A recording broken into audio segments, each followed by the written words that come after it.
this just war against the modern barbarians, the worst monsters on the planet. Thank you, Rishi, for coming here.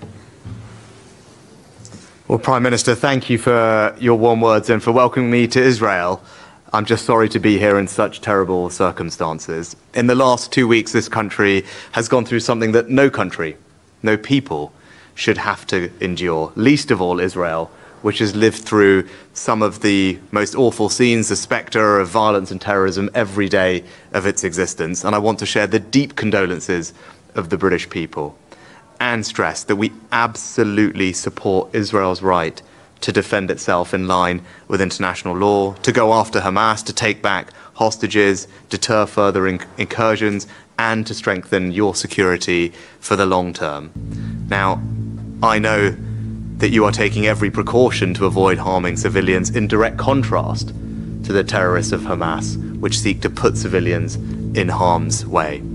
But I also want to thank you for the support that your government has given to the families of British nationals caught up in this horror, including your efforts to release the hostages, secure their release, and I know that we will continue to cooperate, particularly with regard to the British nationals that are involved.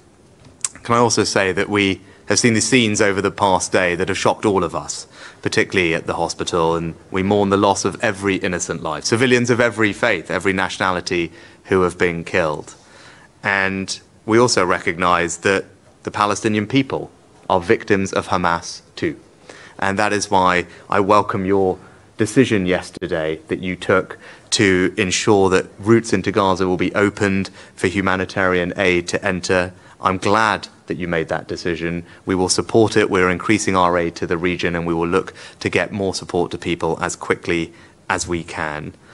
The last thing for me to close on is this. You describe this as Israel's darkest hour. Well, then it's for me to say I'm proud to stand here with you in Israel's darkest hour. As your friend, we will stand with you in solidarity. We will stand with your people, and we also want you to win. Now, I know that you are taking every precaution to avoid harming civilians, in direct contrast to the terrorists of Hamas. Yeah, I got a message. Rishi Sunak, you said that the UK stands with Israel. I think you find that we don't. Why don't you go to Ireland and ask them if they support Israel? Why don't you go to Scotland and ask them if they support Israel? Why don't you go march the streets of the UK? There's 300,000 of us right now. Ask them if they stand with Israel. You do not represent our voice. You clearly don't understand the people. And on top of that, you just fucked up the next election for yourself. This is a democratic country.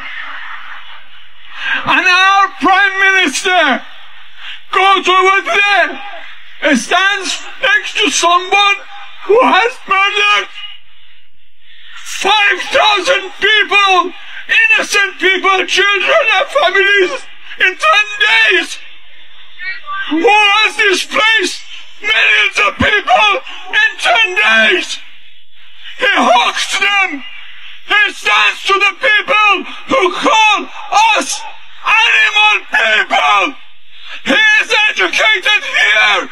He's been to America. He's from a good family. Is he your Prime Minister? Why is that defied? Why is that defied? Why is that people like him to be our Prime Minister?